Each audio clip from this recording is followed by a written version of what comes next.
Estamos no fim do século VII e começo do século VI a.C. O mundo antigo está mudando rápido. Impérios sobem, reinos pequenos viram moeda de troca e cada aliança custa caro.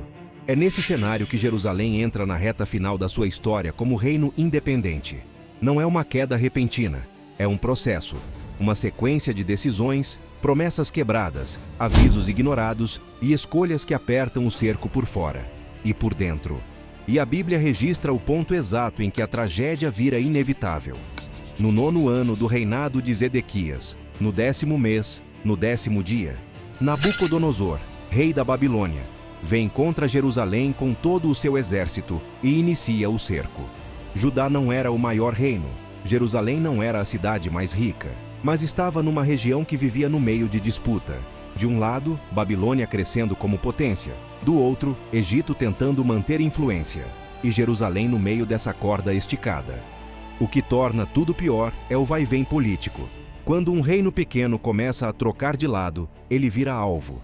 E o texto bíblico mostra esse clima de tensão, tributos, pressão, medo, decisões tomadas mais por desespero do que por firmeza.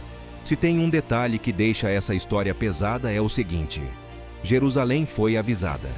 Jeremias aparece como uma voz insistente, repetindo que o caminho que o povo e os líderes escolheram ia terminar em desastre. E aqui você entende o clima. Não era só guerra. Era crise de liderança, crise de fé e crise de direção. Se você gosta de documentário bíblico nesse formato, deixa o like e se inscreve. Isso dá força para eu continuar trazendo histórias da Bíblia. A Bíblia mostra que Babilônia não precisa destruir Jerusalém no primeiro movimento. Ela vai enfraquecendo, vai cortando autonomia, vai levando riqueza, vai tirando gente importante. O padrão é claro: quando um império quer dominar uma nação menor, ele não ataca só muro, ele ataca a estrutura. E a estrutura de um reino está em 3 lugares: liderança, economia e gente capaz. Em 2 Reis 24, a narrativa avança com esse tom. Jerusalém vai sendo cercada por fora, enquanto por dentro perde força e margem de manobra.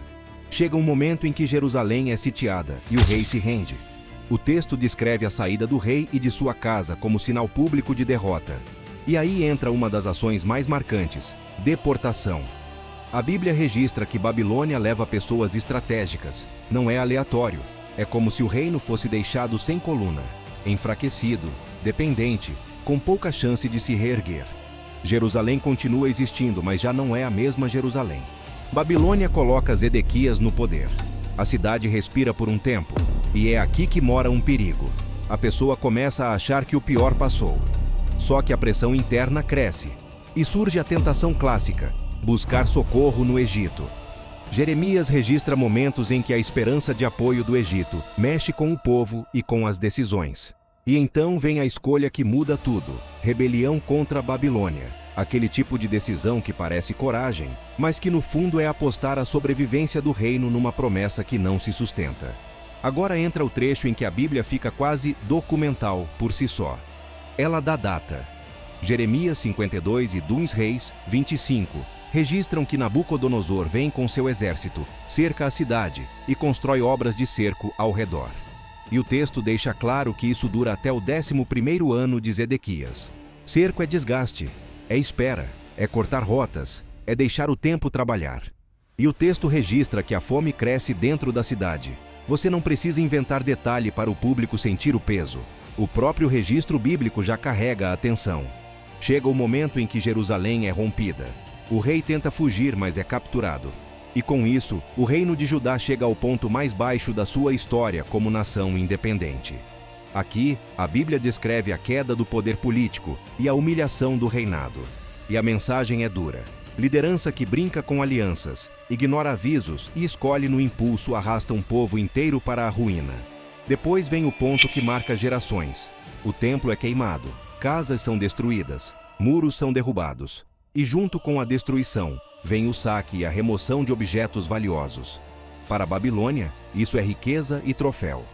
Para Judá, é o símbolo do centro da vida espiritual, indo embora em pedaços.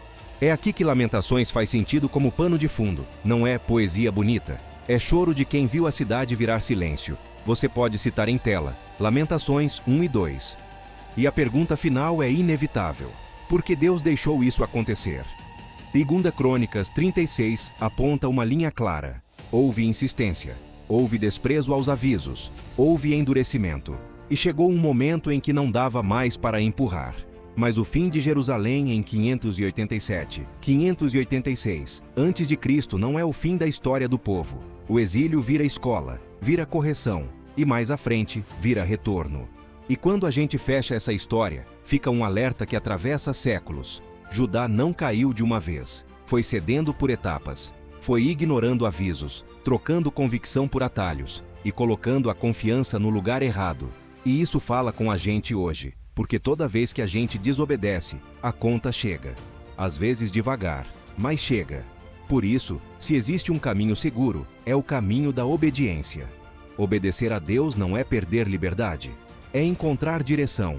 Confiar nele não é fechar os olhos para a realidade, é decidir que mesmo quando a pressão aumenta, a nossa base não vai mudar.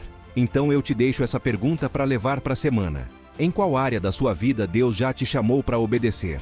E você tem adiado, que você escolha confiar, que você escolha obedecer e que Deus abençoe a sua vida e a sua família.